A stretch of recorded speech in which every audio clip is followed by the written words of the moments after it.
Boa tarde. Eu peço imensa desculpa pela aula de quarta-feira passada. Eu dei aula de manhã, minha voz já estava falha. Quando eu terminei de dar aula, eu já não tinha voz. Não me pertencia. Hoje vocês vão perceber que eu vou falar um pouco mais pausada, vou beber bastante água, porque ainda estou em processo de recuperação da voz. Mas eu peço desculpas assim imensamente. Fugiu do controle totalmente, tá bom? E aí a aula de exercícios ficou gravada no YouTube, dá uma olhadinha lá, eu fiz vários e vários exercícios, tá? E foi uma aula bem pausada, exatamente porque eu já estava num processo de falha de voz e adoecimento. Aí, que foi a aula, aí já era, né? Aí a voz acabou mesmo. Então, como é que eu daria aula para vocês? Eu não tinha voz. Era terrível, estava terrível. Enfim. Passados isso, essa semana que se inicia hoje, nesse ciclo de atividades, a gente vai fazer um estudo que é o que a gente chama de estudo da derivada primeira e da derivada segunda, tá? Qual que é o intuito de estudar a função derivada de uma função? O intuito é entender e extrair propriedades do gráfico da função original. Tá? Então, a gente vai estudar, vai entender a primeira e a segunda derivada de uma função, que é derivável, para extrair dela propriedades que são do gráfico. Tá? E, ao fim desse módulo, a gente vai estar apto a fazer gráfico de funções deriváveis. Tá bem? Tá bem? Então, tá bem. O que vocês acharam do estudo dirigido? Tranquilão? Tranquilão, né?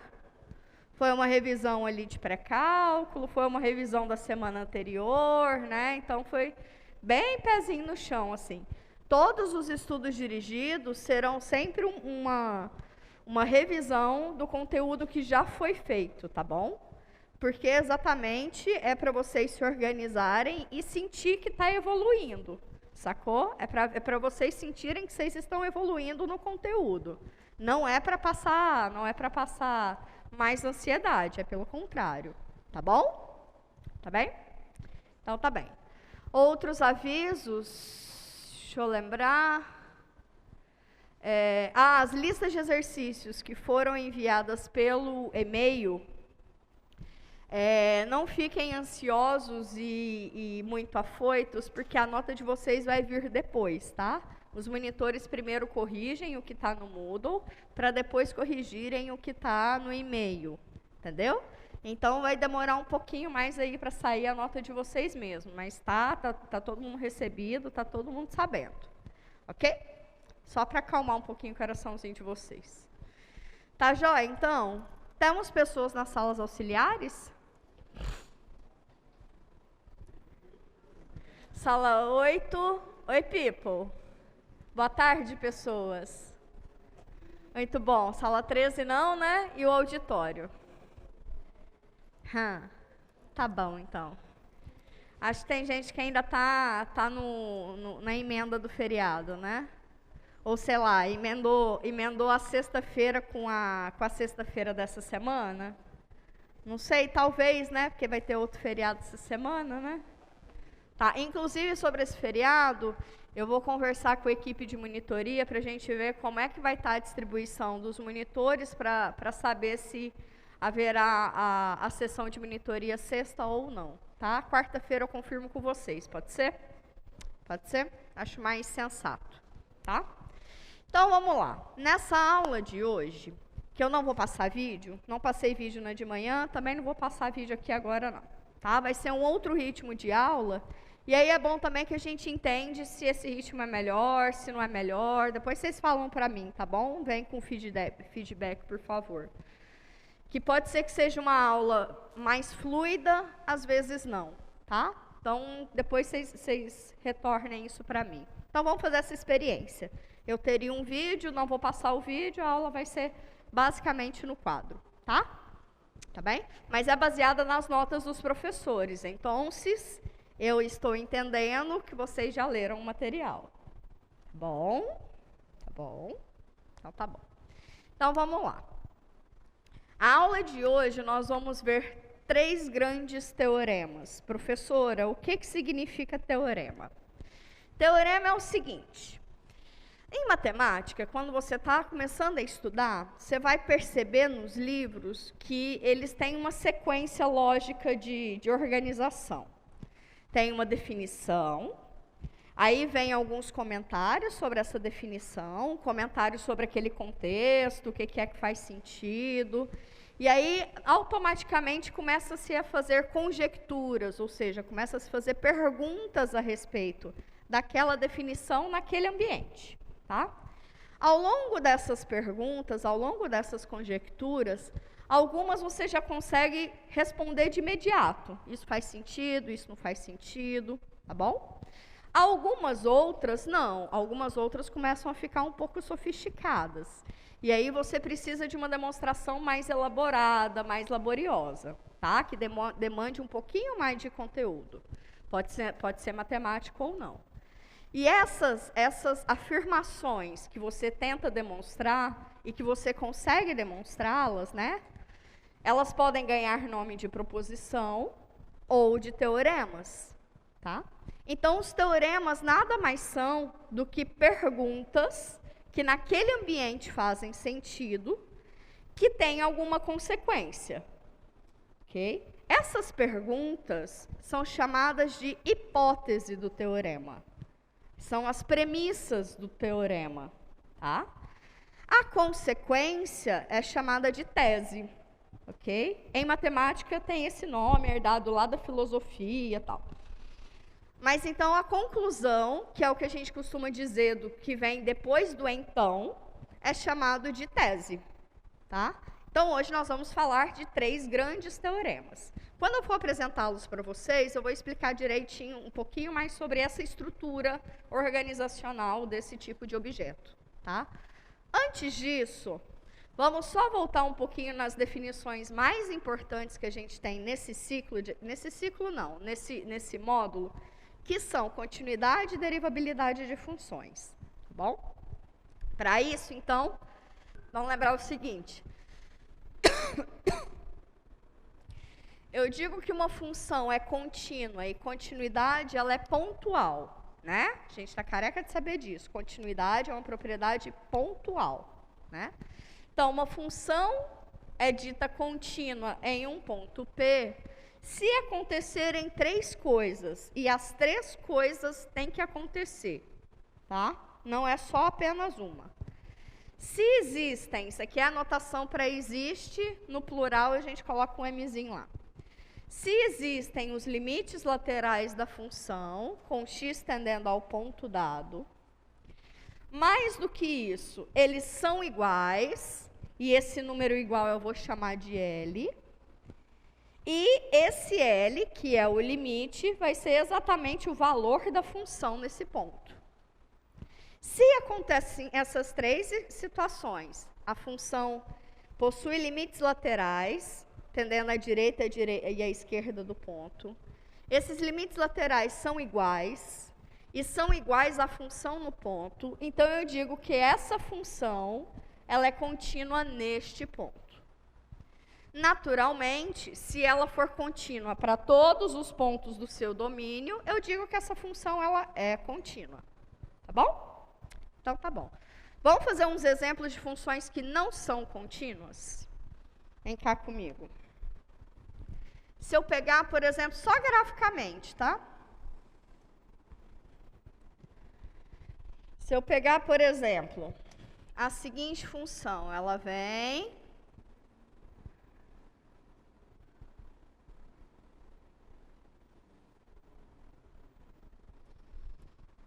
que nem é uma boa função, mas é um esquema, tá? É um esquema. Pega, por exemplo, essa função. Esse aqui é o ponto P. Existe o limite lateral de x tendendo a P pela esquerda, não existe? Existe. E está indo para esse ponto. Existe o limite lateral de x tendendo a P pela direita. E ele está indo para esse ponto. Um ponto lá em cima. Certo? Certo. Os dois existem. Eles são iguais? Não. Então, acabou de falhar aqui, né? Acabou de falhar aqui. Os limites laterais existem, mas eles não são iguais. Qual que é a conclusão? Essa função não é contínua no ponto P. Graficamente, a gente espera isso, né? Porque a função deu um salto, não deu? Ela estava aqui num comportamento, de repente ela pulou e foi ser outra coisa. Inclusive, essa é chamada de descontinuidade tipo salto. Tá? Outro tipo de descontinuidade é o seguinte.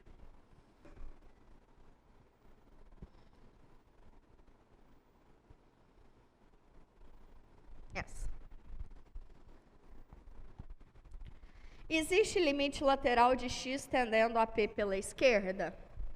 Existe. E vai para esse camarada, né? Existe limite lateral de x tendendo a P pela direita? Existe. E vai também para esse mesmo camarada. Vai para o mesmo camarada. Concordam comigo? Está indo para o mesmo camarada. Mas esse camarada vale outra coisa no f de P. Concorda comigo? Então, nessa situação, existem os limites laterais da função no ponto. Eles são iguais, mas eles não são iguais à função no ponto. Então, conclusão, essa função não é contínua no ponto P. Professora, mas fora do P ela é, porque tá tudo comportadinho, né? Eu não tirei o lapisinho e tal. Sim, fora do P ela é, mas no P ela não é. E esse P, e aí que entra uma propriedade que é muito importante, a continuidade de função está relacionada ao domínio onde ela está definida. Tá? Por que eu estou dizendo isso? Essa descontinuidade aqui é dita removível. Ok. Agora, por quê? Por exemplo, vem cá comigo. A função proporcionalidade inversa. Aquela cuja a curvinha é a hipérbole. F de x igual a 1 sobre x, nunca se divide por zero.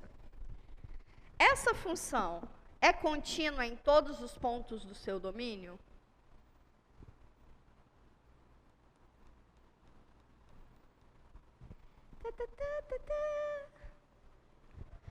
Quem diz não, levanta a mão.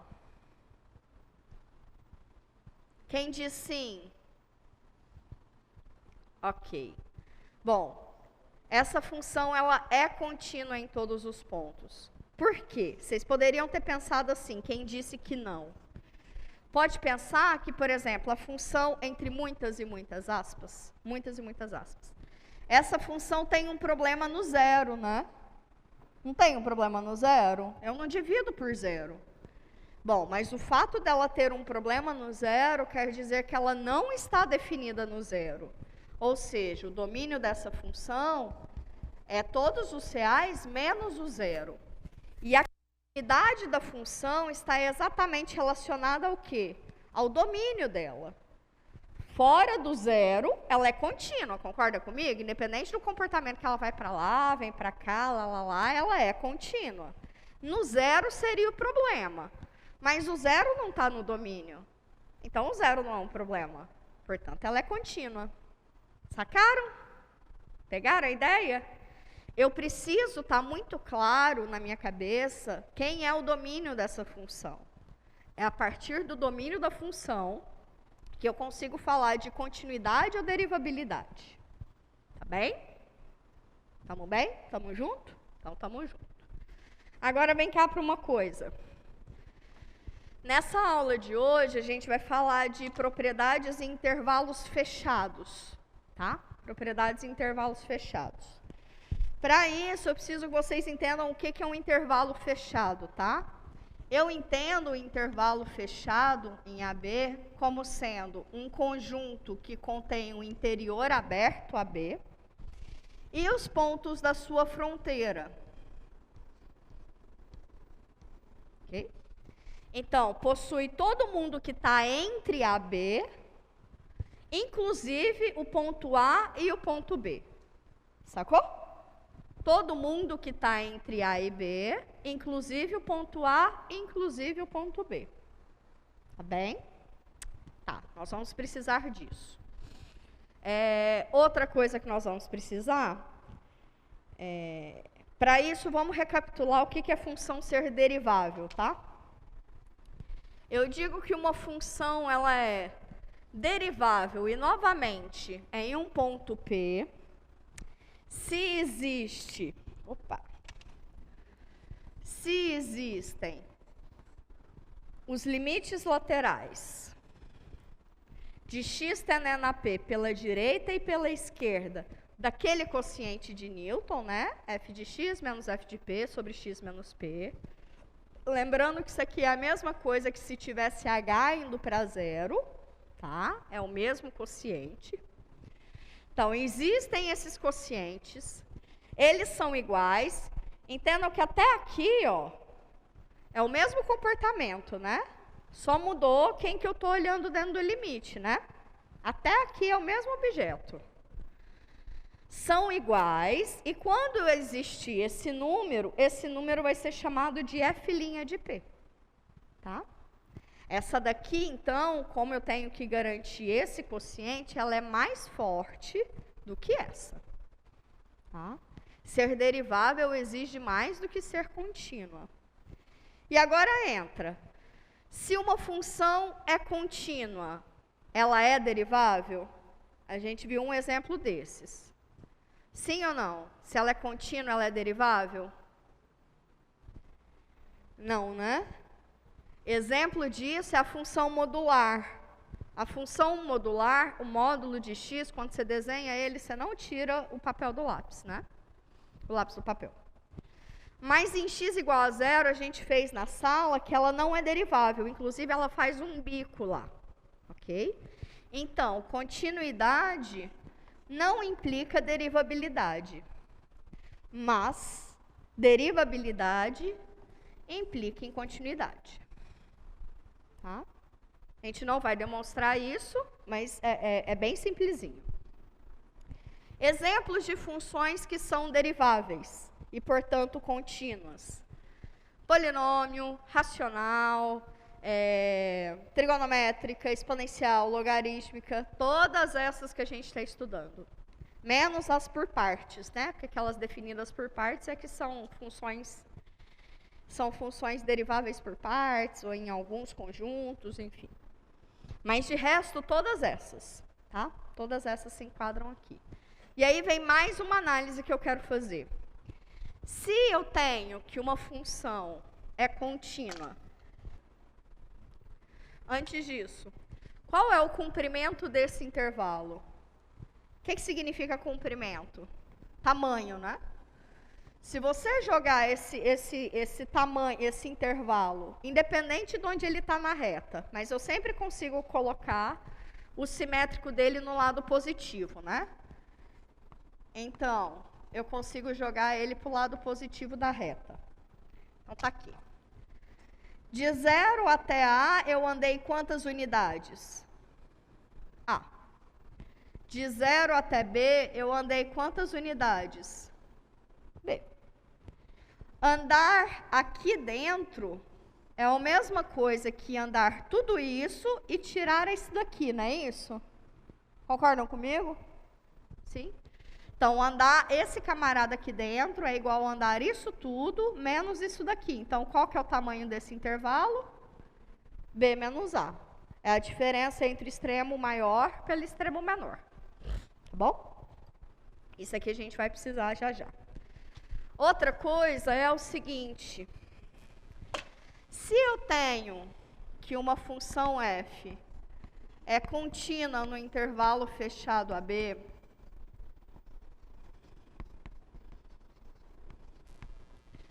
faz sentido falar nela ser derivável no intervalo fechado? Faz sentido falar em ser derivável no intervalo fechado? Não, só faz sentido falar ela ser derivável no intervalo aberto. Por quê? Suponha, se eu falar que ela é derivável no intervalo fechado, quer dizer que eu estou falando que ela, em particular, é derivável em A e derivável em B. Não é isso? Certo? Sim? Porque lá dentro ela é.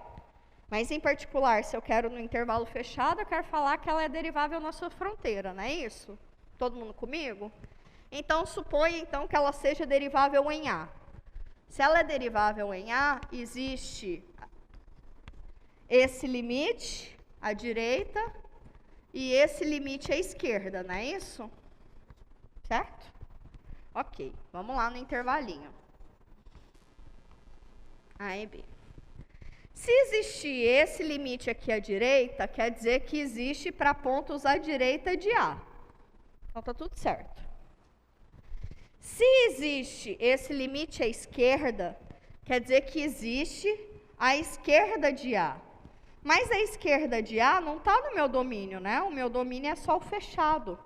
Não faz sentido falar do limite de uma função tendendo ao ponto A pela esquerda, se elementos à esquerda de A não fazem parte do domínio.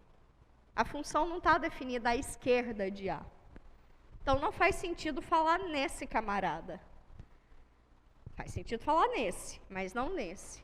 Com isso, a gente conclui que, se essa função f ela é contínua no fechado e é derivável, ela só pode ser derivável no aberto. Tá bem? Não vai ter função derivável no fechado. Vai ter função derivável no aberto. Tá? Então, f só pode ser derivável no aberto. Ok. Dito tudo isso, podemos ir para o nosso primeiro resultado. Tá? Agora, deixa eu ver se tem mais alguma coisa de cá para fazer. Continuidade, derivabilidade, já falei de tamanho. Ok, vamos para o quadro 1.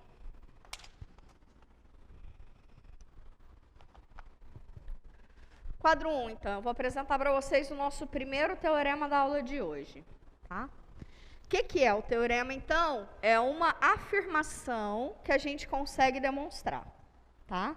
E ela pode ser separada em duas partes.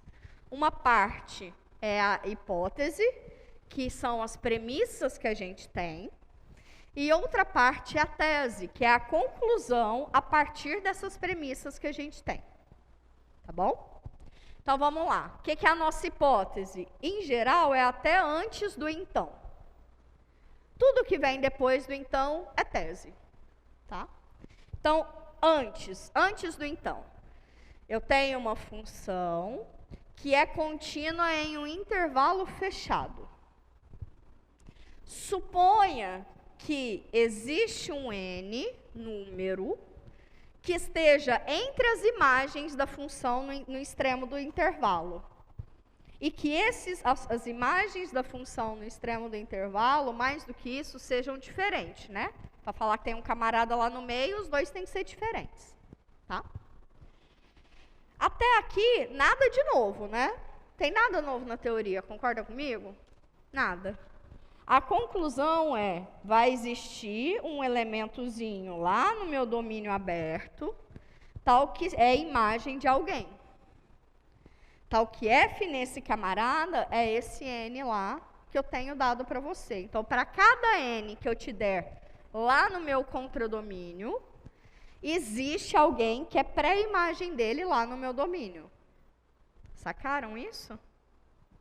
Em outras palavras, novamente, se a função é contínua em um intervalo fechado, os extremos dessa função são diferentes, então, para cada ponto lá do meu domínio, ele sempre vai ser pré-imagem de alguém.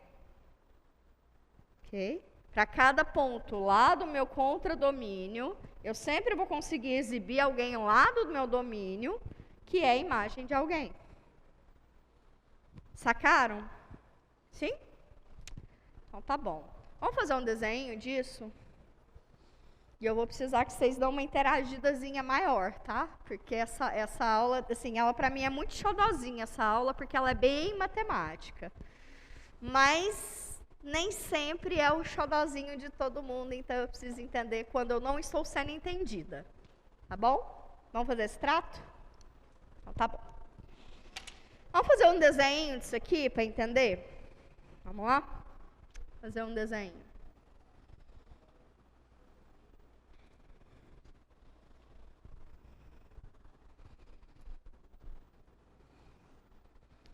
Aqui é o meu ponto A.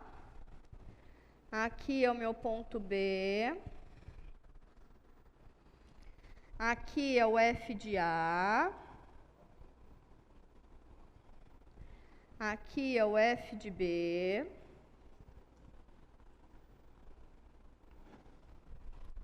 Pensa aqui comigo.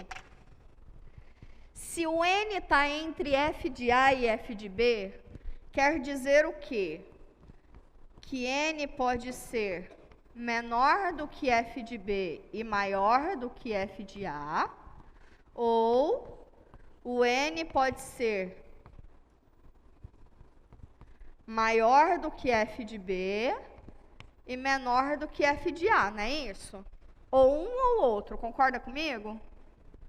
Se os dois são distintos e o N está entre um e outro, é essa situação que está acontecendo, concordam? Sim? Então tá bom. Então o N vai estar por aqui, ó. Te dou um N aqui no meinho. Aqui é o F de A, aqui é o F de B, os dois são diferentes, o N, por exemplo, está aqui. O que esse resultado aqui garante? Que tem alguém lá no meu domínio que é a imagem desse N, certo? Ou seja, vai ter alguém, eu vou bater aqui na minha função, bati lá na função, esse aqui é meu C, tal que o F de C é o N. É meio óbvio isso, né? Concordam que é meio esperado? Concordam comigo?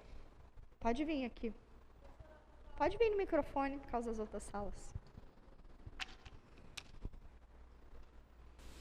Alana Vitória, de Engenharia de Computação. Eu posso falar de imagem do domínio? Só pela anotação mesmo, eu queria saber se a senhora não se refere à imagem só quando a gente trata de contradomínio. Tá. Você pode falar de... A imagem é um subconjunto do meu contradomínio. O conjunto imagem é um subconjunto do meu contradomínio. Tá? Agora, como consequência desse resultado, se isso acontece para todo ponto, na verdade, o que esse resultado está nos dizendo é que a imagem de qualquer intervalo aberto, via função contínua, sempre vai ser um intervalo aberto. Imagens de intervalos sempre são intervalos, via função, porque eu faço isso para todo ponto, né? Eu pego esse intervalinho aqui, eu sempre vou conseguir achar um subintervalo aqui dentro, tal que a imagem dele cai aqui dentro. Sacou? Então, em outras palavras, o que esse resultado está dizendo é muito mais do que uma coisa pontual. Eu consigo fazer dentro desse intervalo. Imagens de intervalos abertos, imagem inversa de intervalo aberto é intervalo aberto. Tá? Eu venho de cá para cá. Ok? Ok. Agora, essa daqui é a interpretação gráfica, né? Esse gráficozinho, o F de A estava maior do que o... Quer dizer, o F de B estava menor do que N, estava menor que o F de A. A gente está nessa situação. Daria para ser uma situação assim também, aconteceria do mesmo jeito. Tá? Bom, isso aqui é a interpretação gráfica. Agora, uma consequência que a gente também ganha desse resultado é a seguinte. Se esse N for igual a zero, quer dizer o quê? Nesse teorema mesmo, se esse N aqui for igual a zero, quer dizer o quê? Que F de A é menor do que zero, que é menor que F de B. Ou seja, F de A e F de B vão ter sinais opostos, não é isso? Um vai ser menor que zero, outro vai ser maior que zero. O mesmo vai acontecer para cá. Então, o teorema de Bolzano ele vai dizer o seguinte: se a f de A tem sinal oposto do f de B, na mesma condição, sendo uma função contínua no intervalo fechado, se o sinal nos extremos muda, quer dizer que está acontecendo o que com o gráfico? Se aqui eu estou com f de A, aqui eu estou com f de B, a função é contínua. Independente do comportamento, em algum momento ela vai passar aqui pelo eixo AX, não é isso? Nesse ponto em que a função passa pelo eixo AX, é uma raiz da função, não é isso? Sim? Então, o teorema de Bolzano ou o teorema do anulamento vai nos dizer que se esse n for igual a zero, ou seja, se o sinal da função em f de A e f de B assume sinais opostos, eu ganho uma raiz da função. Tá? Vou escrever isso bonitinho.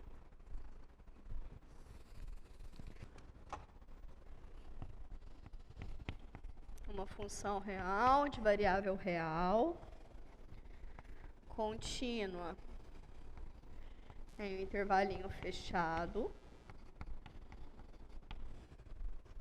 com f de A diferente de f de B e sinais opostos.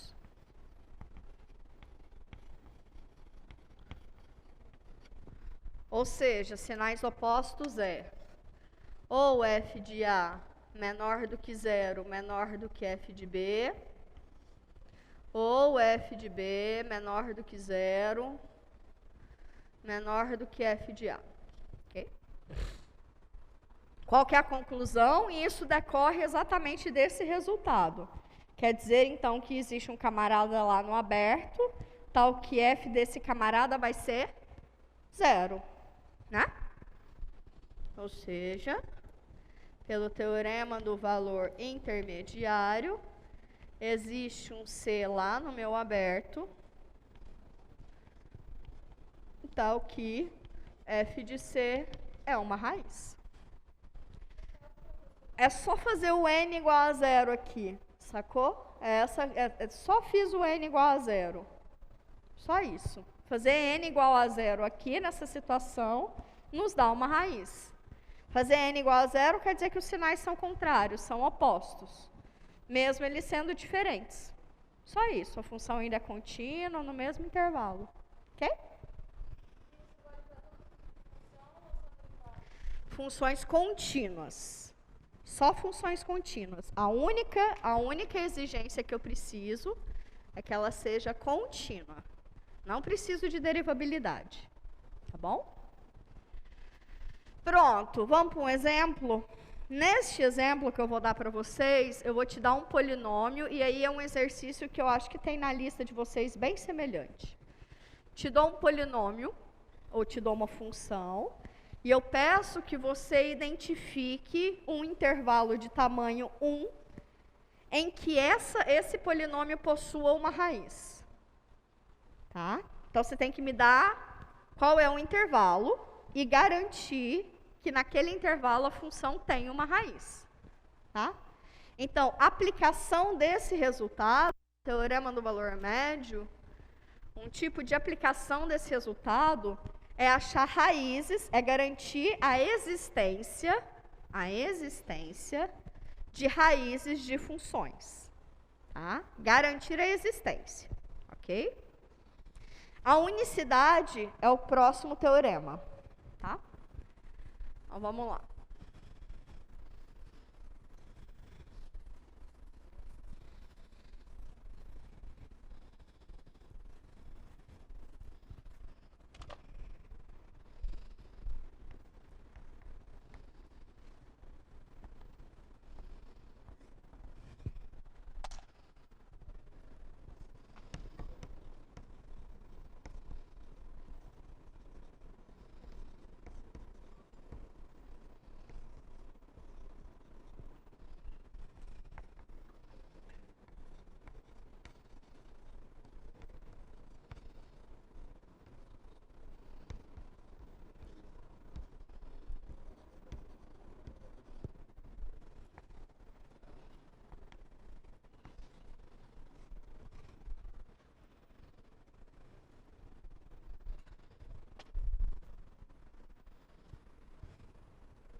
Quando vocês copiam, eu vou tomar água.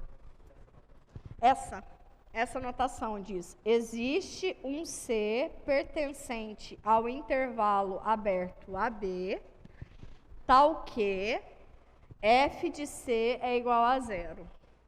Tá? Tal que. O colega só perguntou o que é que está escrito aqui nessa linha aqui, né? Que eu escrevi matematicamente muito rapidamente, né? Então, se a função é contínua no intervalo fechado, com os extremos diferentes e sinais opostos, pelo teorema do valor intermediário, isso implica que existe C pertencente ao intervalo aberto AB, tal que f de C é igual a 0. Tá? É sempre bom falar, porque às vezes a sua dúvida era a dúvida de outras pessoas, né? Podemos tentar fazer o exercício? Então vamos. O exercício é o seguinte: encontre um intervalo de tamanho 1, por isso que eu falei tamanho de intervalo antes, tal que essa função possua uma raiz. Tá?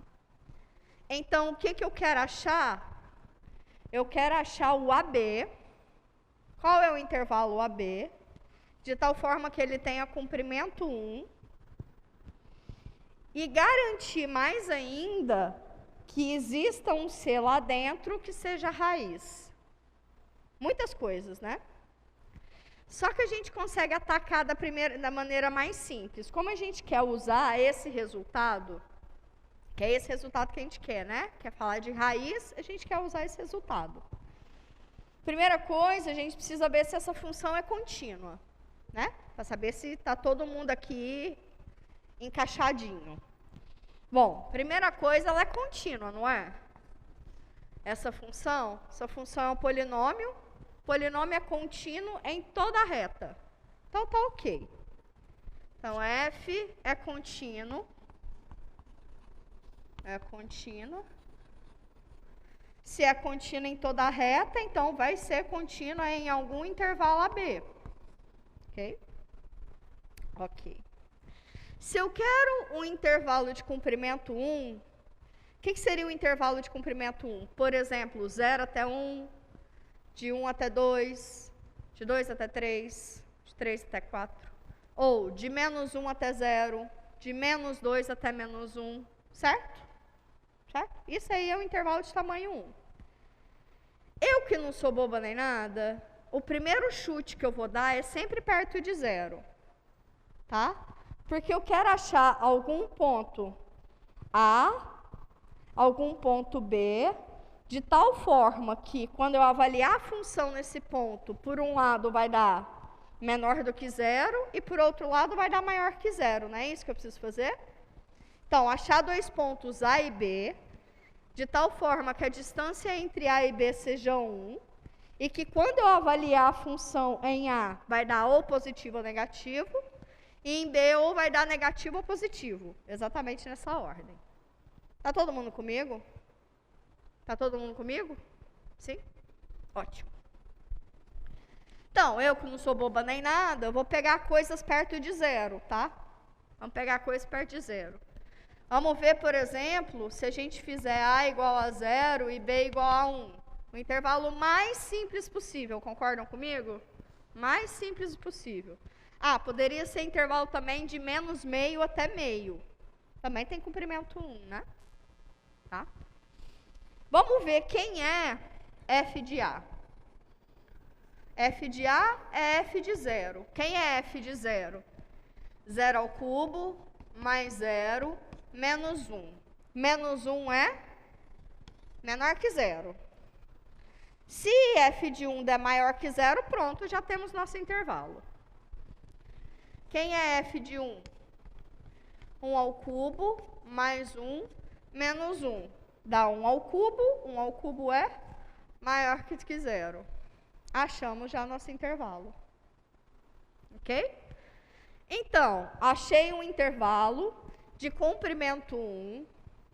A função nesse intervalo, nos extremos, né? Ela muda de sinal, ou seja, em A ela vem negativamente, depois passa a ser positiva, não é isso? Se em 0 é negativo e em 1 é positivo, ela vem de negativo e passa a ser positivo, não é? Aqui dentro do intervalinho de 0 até 1. Se ela vem de negativo e passa a ser positivo, isso aqui me garante que ela vai possuir uma raiz que vai ser aqui no meinho de 0 até 1, não é isso? Ela vai ter que cruzar aqui, que ela é contínua, tá? Ela vai ter que cruzar aqui. Então, por causa dessas duas situações, a gente garantiu que existe uma raiz no intervalo 0, 1. Ok? Vamos escrever matematicamente bonitinho? Vamos.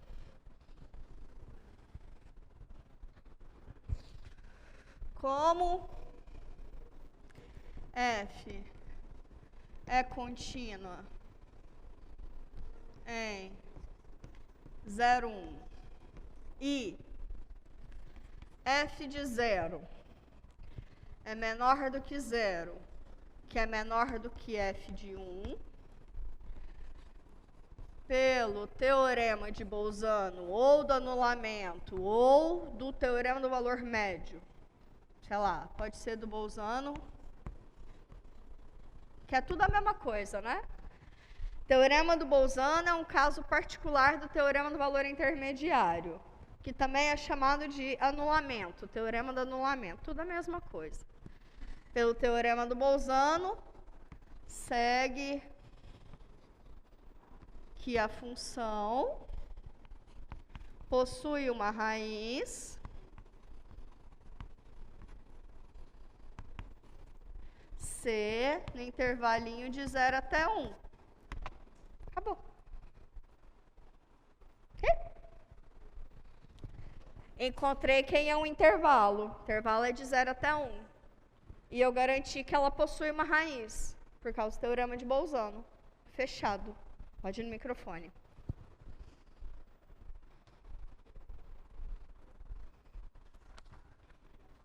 Alô? Lindsay Rafael, mecânica. A Didi diz possua uma raiz. Uma exclusivamente ou uma, quer dizer, Isso. Uma ou mais? Quando eu digo possui um, eu digo pelo menos que existe um. Mas eu não garanto unicidade. Se fosse unicidade, existe exatamente uma, ou existe no máximo uma, tá? Quando eu digo existe, existe algum. Pode ser mais de um, sem problema. Não garanto a unicidade, só garanto a existência, tá? O símbolozinho, por exemplo, para existência e unicidade é esse aqui, por exemplo. Tem um pontinho de exclamação, tá? Aqui é existência e unicidade. Vamos lá? Vamos para o próximo teorema? O próximo teorema é o teorema de Hull. O teorema de Hull, ele entra, como aplicação a gente tem dele, a unicidade de raízes, por exemplo. A gente consegue unicidade de raízes por ele. Mas a importância maior dele, nossa, já isso tudo. Mas a importância maior dele é no teorema do valor médio. É para a gente poder demonstrar o teorema do valor médio, que eu vou fazer isso hoje com vocês, tá? A professora aqui por trás da máscara está felizona, que vai demonstrar um teorema com vocês. Vamos lá. Deixa eu ver onde é que eu quero pôr isso. Teorema de Hull. Vou pôr o teorema de Hull de cá.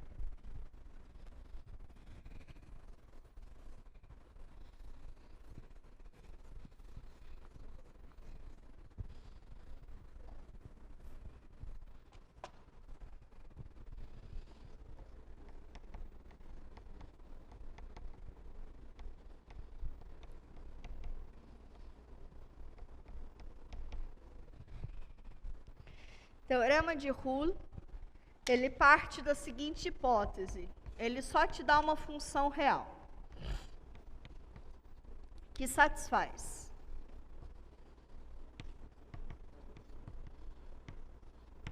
três hipóteses. Uma é contínua em um intervalo fechado.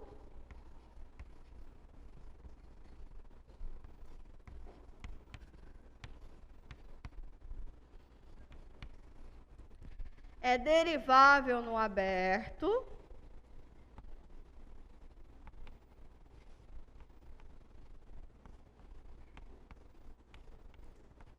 Que a gente já viu que ela não poderia ser derivável no fechado, né? E mais do que isso, aí eu tenho uma exigência. Eu quero que a f nos extremos sejam iguais.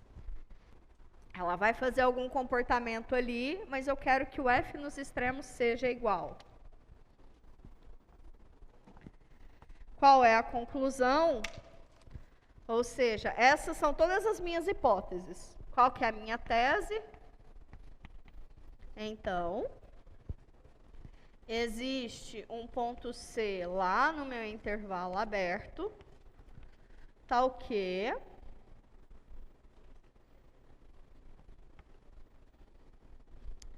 f' de C é igual a zero. Já dei um passo lá para a derivada da função no ponto, né? O que significa a derivada de uma função em um ponto ser igual a zero?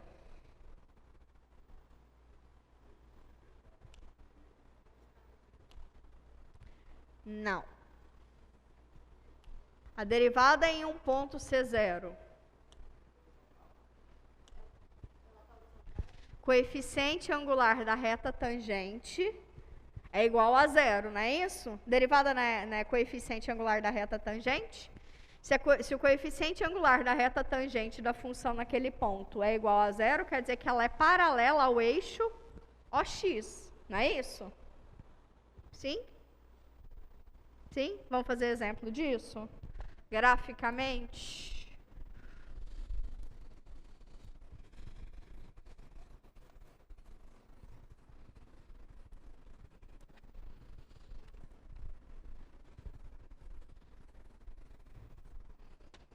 Isso aqui tem várias implicações.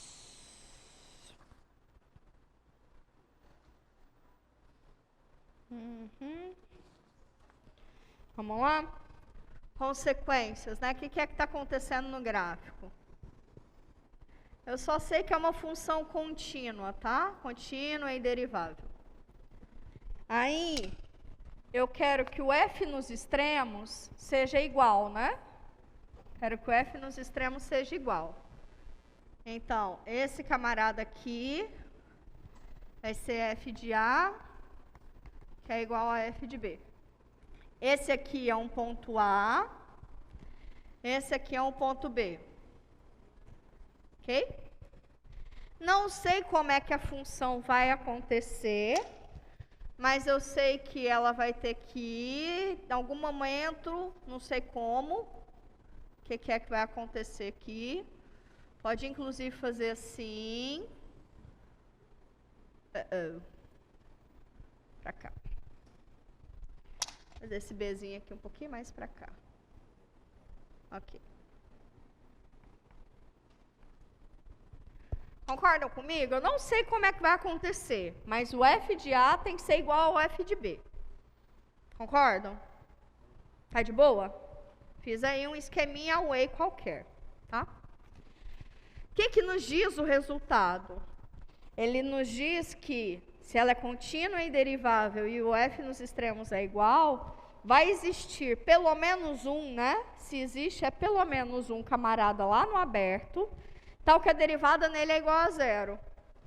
Olha só, quem é que aqui tem derivada igual a zero? Esse ponto aqui tem derivada igual a zero, não tem? Esse ponto aqui também tem, não tem? Esse ponto aqui também tem, não tem? Nessa função aqui tem 3 pontos, pelo menos. Ok? Ele diz pelo menos um. Porque na pior das hipóteses, o gráfico dessa função podia ser só uma cobrinha assim, né?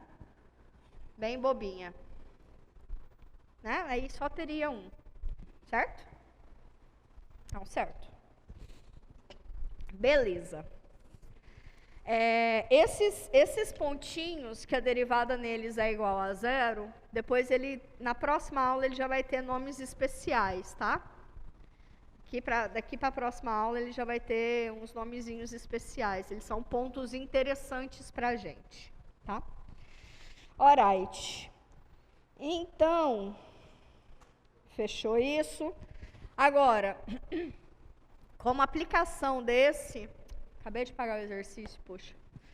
Como aplicação desse, vamos mostrar que aquela nossa função que a gente acabou de achar, o intervalo 0,1, que a gente garantia que tinha uma raiz real, vamos garantir que existe apenas uma raiz real. Tá? Então, a existência ficou com o teorema do valor intermediário, a unicidade ficou com o teorema de Roule. Tá? Vou apagar aqui? Exercício.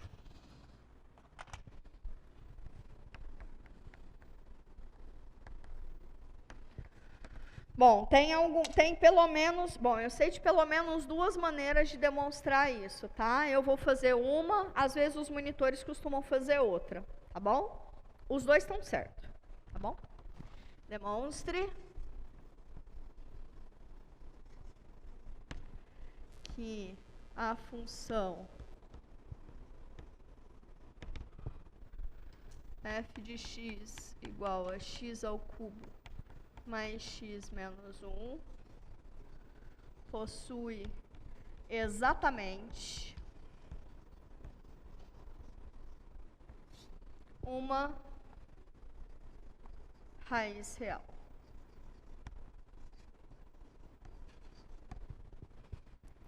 Exatamente, ou possui uma única, mesmo rolê. Para resolver esse exercício, a estratégia que eu vou fazer, que não é a única, mas que é a que eu vou adotar, é por ir por contradição. O que significa ir por contradição? Quer dizer o quê? Que eu vou negar. Eu vou negar a minha tese e chegar em algum absurdo matemático. Eu vou negar a minha tese, que é o depois do então, e chegar em algum absurdo matemático. Sacaram? Então, o que eu vou negar aqui? Se eu quero mostrar que existe só uma raiz real, eu vou... Como que se nega isso? Suponha que exista duas. Mais de uma. Duas. Sacaram? Então, vou supor que existe duas. E ao longo da minha discussão, eu vou chegar em algum absurdo. Tá bom? Então, essa é uma maneira de se demonstrar resultados. Você vai por contradição. Suponha que a sua tese esteja errada, começa a desenvolver a partir de argumentos que você tem até o momento, e aí, se de fato essa for uma afirmação positiva, você vai chegar ali no meio do rolê em algum absurdo matemático. Tá? Então, vamos lá. Suponha que A diferente de B sejam raízes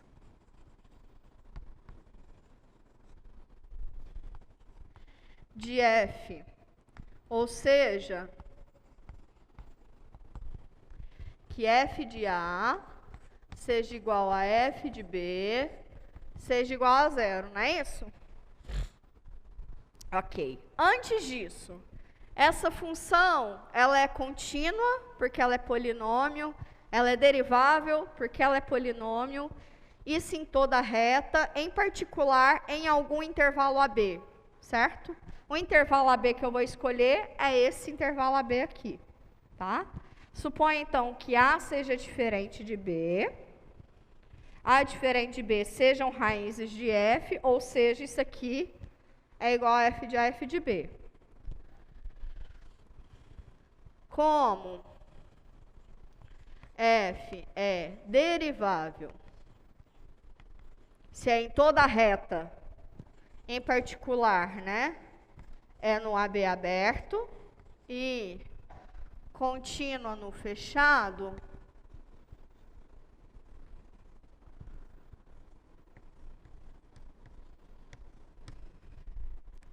pelo teorema de Roule, o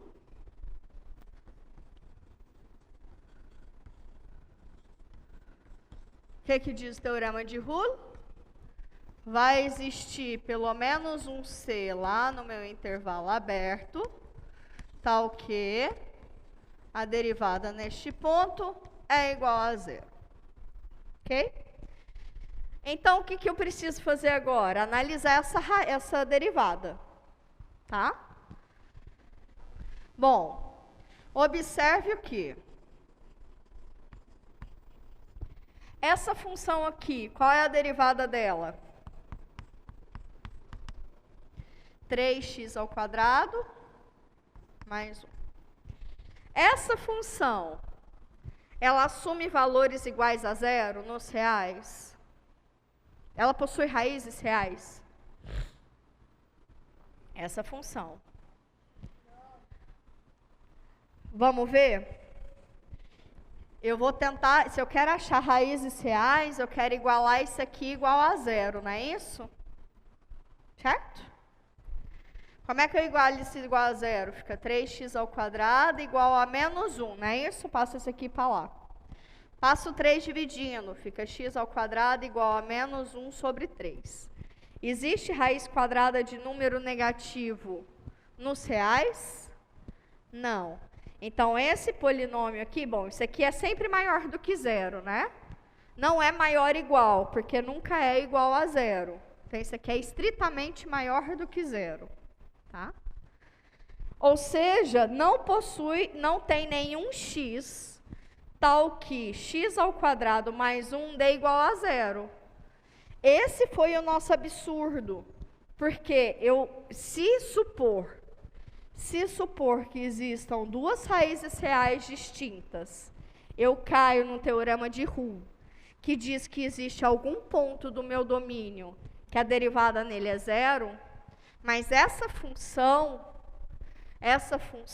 não possui derivada igual a zero, para nenhum ponto, certo? Nenhum ponto real. Então, esse é o meu absurdo matemático. Por um lado, eu digo que existe um zero à função derivada. Por outro, analisando a função derivada, eu percebo que não existe um zero. Percebe que isso daqui é diferente disso daqui, né? Concordam comigo? Aqui eu estou dizendo que existe um ponto lá que a derivada nele é igual a zero. Por um lado. Por um lado, eu estou negando que exista só uma raiz, Estou chegando que existe algum ponto que a derivada é igual a zero. Por outro lado, a derivada dessa função nunca é igual a zero. Por quê? Porque essa função não possui raízes reais. Então, isso é um absurdo matemático. Qual é o absurdo matemático? Supor que existam duas raízes distintas. Ok? Estão comigo?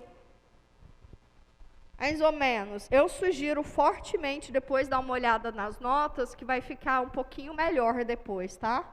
Sempre um outro contato é melhor. Ok. Portanto,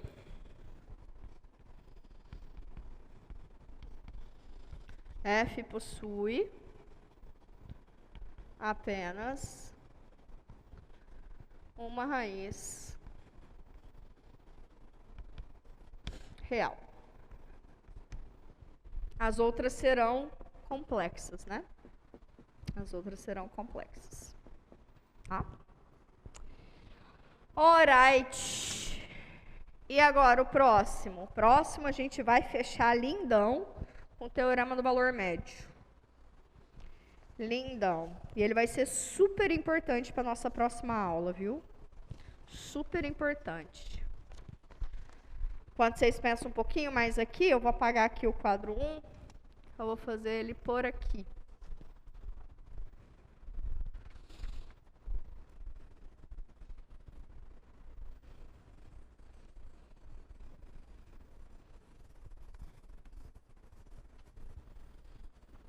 O teorema de Bolzano vai ficar porque a gente vai precisar dele. Bolzano não, de Roux. Tem uma função.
Pensa aí um pouquinho que eu vou apagando aqui no meio.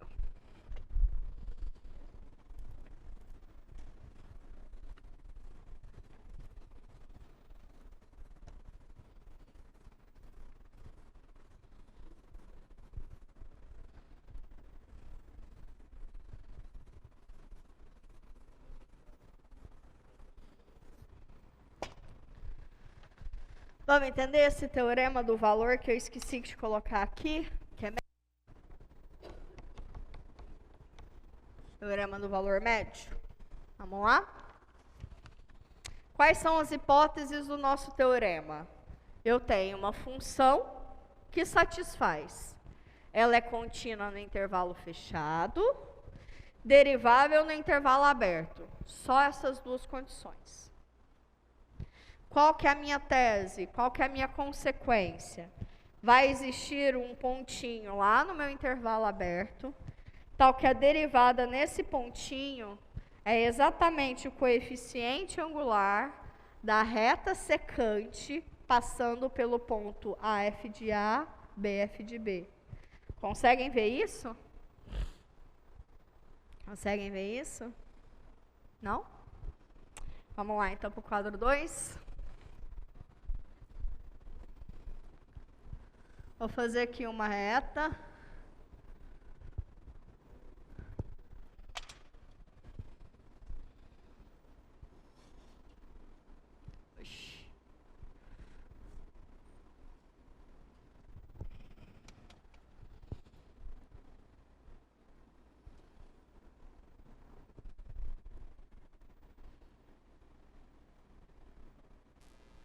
Aqui é A. Aqui é B.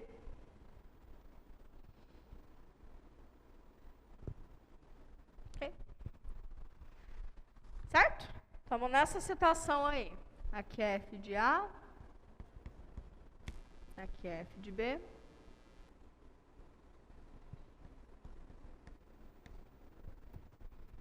Marromeno, estamos por aí?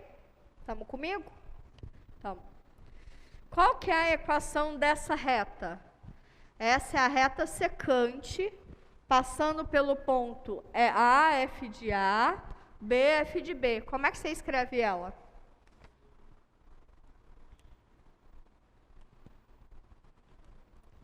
Quem é o coeficiente angular dela? O coeficiente angular dela, você pode escrever sendo assim. Lembra de ioiô, michôchô? Ioiô, michôchô? Eu tenho o x0 e o y0, tipo AF de A, e tenho o y e o x, que é o b e f de b, certo? Sim? Então, aqui fica f de b menos f de A, passa isso aqui para cá, b menos A, igual ao coeficiente angular dessa reta, não é isso? Então, o coeficiente angular eu tenho. Se eu pegar esse ponto como sendo ponto fixo, fica y menos f de A, igual a esse coeficiente, que é f de b menos f de A, sobre b menos A, vezes o ponto, né? X menos A. Não é isso? Não é isso? Sim? Ioiô me xoxô. Então, essa é a equação da reta secante passando pelos pontos A, F de A, B, F de B. Ok? Todo mundo comigo aqui? Sim? O que me diz o teorema do valor médio?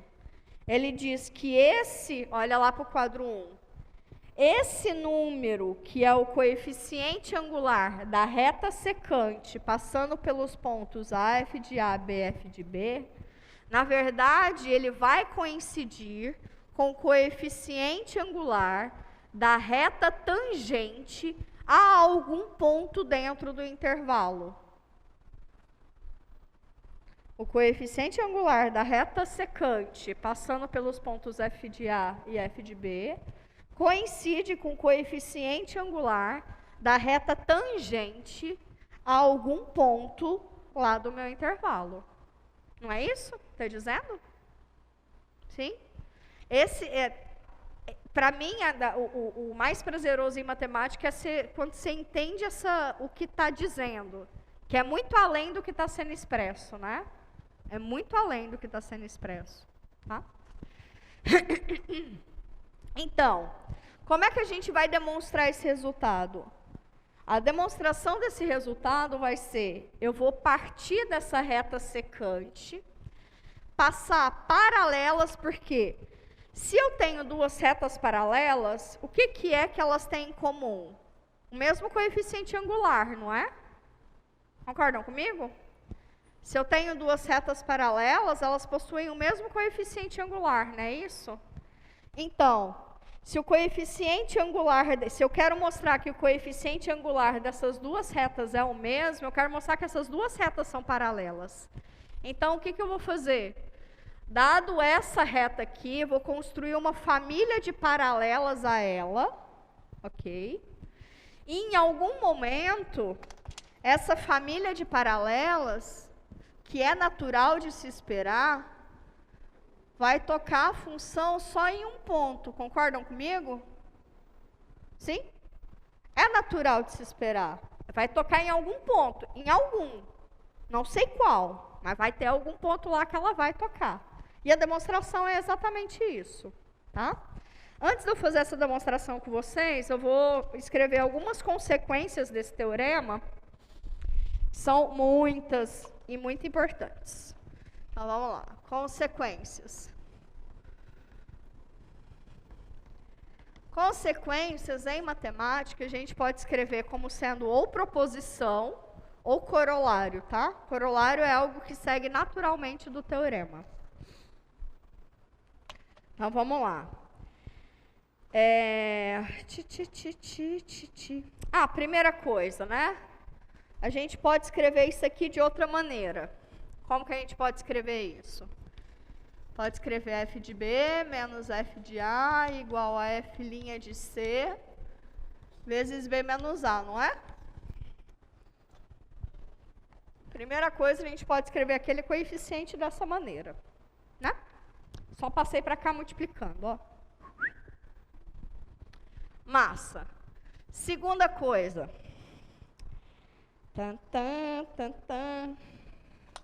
Tá. Se a derivada de uma função é igual a zero para todo ponto lá do seu domínio, qual que é a conclusão que a gente tira sobre essa função f? Se a derivada é igual a zero para todo ponto no domínio, essa função vai ser o quê? Chuta, constante. Por que eu disse chuta? Porque a gente sabe a reversa, né? Se uma função é constante, a sua derivada é sempre igual a zero. Concorda comigo? Derivada de constante é sempre igual a zero. Mas se a derivada dela é igual a zero para todos os pontos, a gente vai ver agora que ela é constante. Então, a gente tem o si só si. Tá? Si só si vale a implicação direta e reversa. Essa aqui a gente já tinha, vamos mostrar essa. Bom, como é que a gente demonstra essa implicação? Como é que a gente demonstra essa implicação? Meu coração tá... Meu cérebro já tá falhandinho. Tá falhandinho. Ah, tô ligada. Vem cá. Vem cá. Para a derivada ser igual a zero, eu estou falando que a função é contínua, é derivável, certo? Ela é contínua, é derivável, contínuo no fechado, derivável no aberto, blá, blá, blá, blá, blá. Então, por esse teorema, eu garanto que existe um ponto Czinho lá no meu intervalinho aberto, tal que f' de c é igual a f de b menos f de a sobre b menos a. Ok. Se a derivada é igual a zero para todo ponto, em especial para esse ponto também é igual a zero, né? Quociente dando zero quer dizer que isso daqui é igual a zero. Se isso daqui é igual a zero, quer dizer que f de b é igual a f de a, certo? Com a menor do que b. Se para todo a menor do que b, o f de b é igual ao f de a, para todo a menor do que b, o f de a é igual ao f de b, então a função é constante, não é isso? Sim? Então, ok, ela é constante. Beleza. Isso aí eu fiz só um rabisco mesmo, porque a ideia não era gastar tempo aí mesmo não, é só para vocês conseguirem dar uma vislumbradinha. Mas isso daqui decorre do teorema do valor médio. Outra. Bom, se a gente tem da primeira derivada sendo igual a zero, a gente tem se duas derivadas são iguais para todos os pontos, em duas funções quaisquer, para todo x no domínio. A conclusão é que as duas funções são iguais, a menos de constante, para todos os pontos do domínio. Czinho sendo um número. Por que isso? Faz o seguinte, essa é uma estratégia que a gente vai usar também no teorema do valor médio, tá? Para demonstrar. Pensa o seguinte, se a derivada de duas funções é igual a zero, se a derivada de uma é igual a outra, quer dizer, então, que a derivada de uma menos a derivada da outra é igual a zero, certo? Se isso acontece, eu posso falar, então, da derivada da função diferença em todos os pontos, não posso? Certo? Essa função aqui possui derivada igual a zero. Então, essa função aqui, pelo resultado anterior, ela é constante, não é isso? Sim? Essa função possui derivada igual a zero. Então, essa função, ela é constante. Então, quer dizer que f menos o g vai ser igual a uma constante. Ser um número. Ou seja, f de x é igual a g de x mais alguma constante.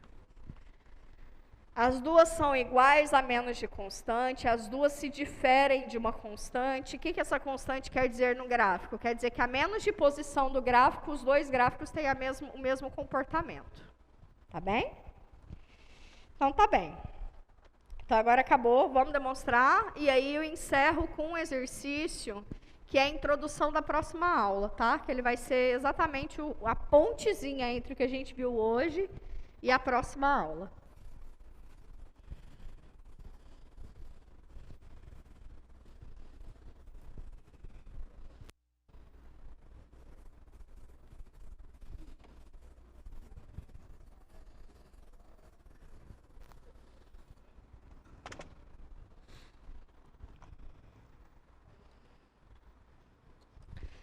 Demonstração.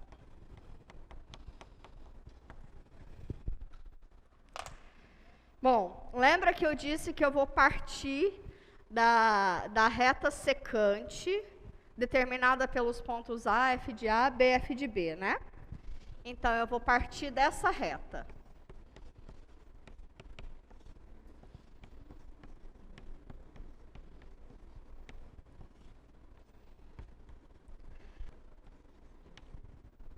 Ok. Se eu parto dessa reta, é a mesma coisa que fazer isso, né? Bem? Eu posso olhar, então, se eu tenho essa reta, eu posso olhar para a família de retas paralelas a ela, não posso? Como que eu escreveria essa família? No lugar de y, eu coloco como sendo x variando, né? T de x igual a f de a mais f de b menos f de a sobre b menos a, x menos a. Ok? Ok. Essa função, se eu avaliar para x igual a, quem é t de a? Para x igual a, isso aqui dá zero, então isso aqui tudo dá zero, certo? Só dá f de a, né?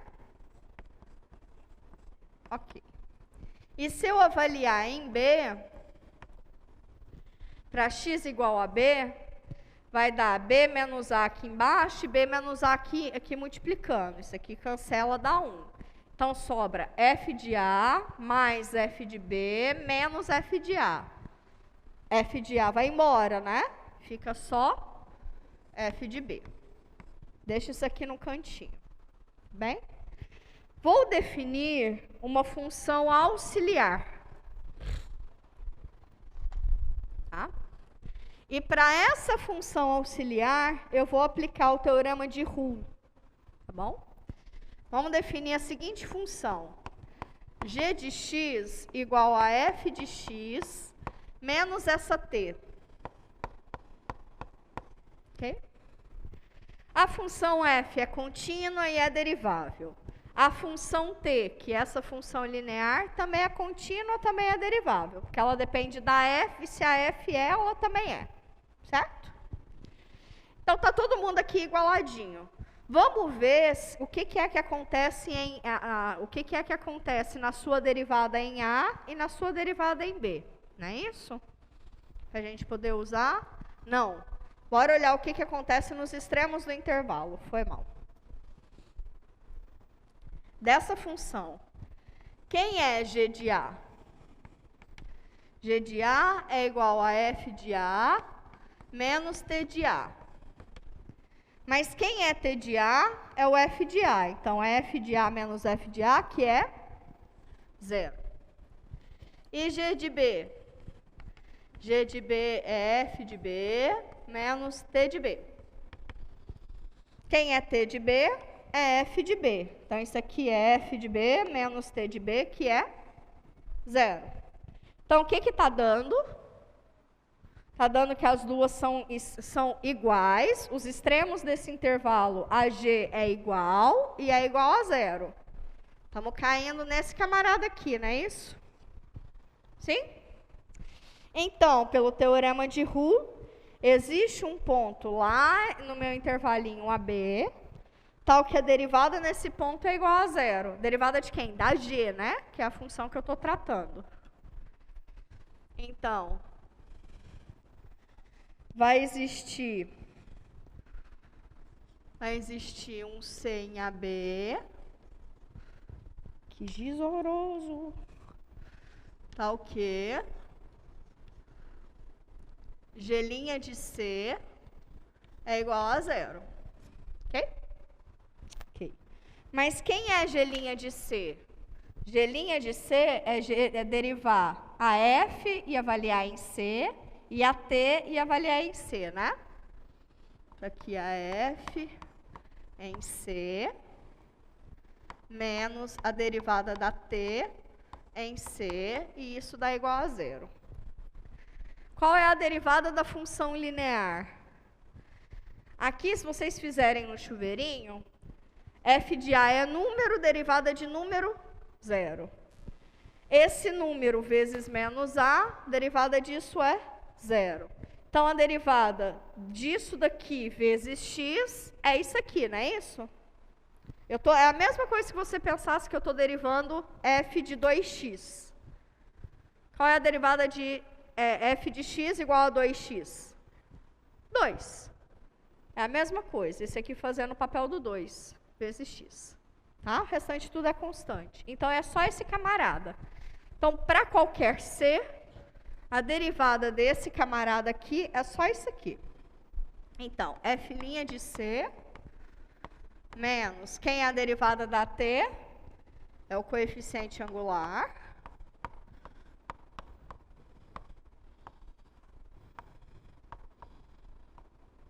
Olha os parênteses, é importante ser deles.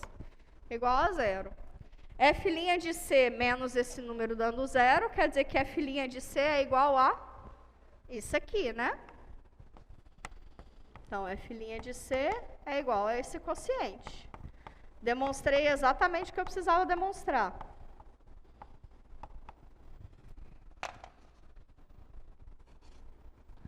CQD. Mostrei o quê? Que existe um pontinho C, lá no meu intervalo AB, tal que f' de C é igual a esse quociente. Concluí exatamente o que eu queria concluir. Qual é a dificuldade desse teorema? É que ele é uma construção, né? Ele é uma construção. Então, é meio que feito para dar certo. Vamos fazer o último exercício para acabar? Por favor? Por favor. Quando vocês ficam pensando um pouquinho no quadro 3, eu vou apagando aqui o quadro 2.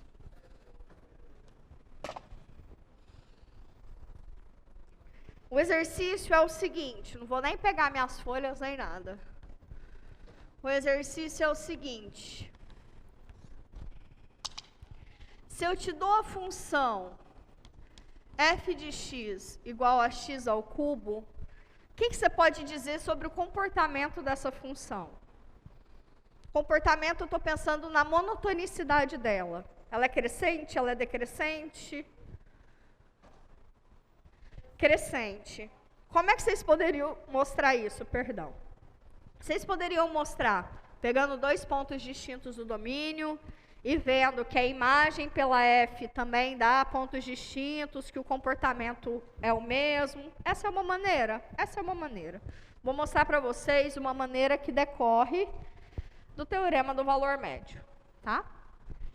Primeiro, a gente sabe que essa função ela é contínua para todos os reais. Então, em particular, ela vai ser contínua em um intervalo AB fechado. E também vai ser derivável no intervalinho AB aberto. Então, pelo teorema do valor médio, vai existir um C, tal que f de B menos f de A vai ser igual a f' de C vezes B menos A, né? Mesma coisa.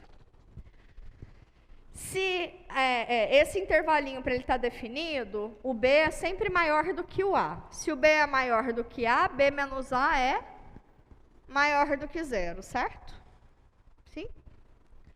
Quem é a derivada dessa função? Não ouvi? 3x ao quadrado. 3x ao quadrado, para todo x, ela é maior do que zero, né? Ela só é igual a zero quando x é igual a zero. Concordam comigo? Então, em geral, isso aqui é sempre maior do que zero, tá? Só vai ser igual a zero se esse c for o zero. Produto de duas coisas positivas dá positivo. O que eu concluí? Que se A é menor do que B, f de B menos f de A é sempre maior do que zero. O que quer dizer? E se A é menor do que B, f de B é sempre maior do que f de A, ou seja, f de A é sempre menor do que f de B. Para quaisquer A e B, né? Para quaisquer A e B. Portanto, essa função é crescente.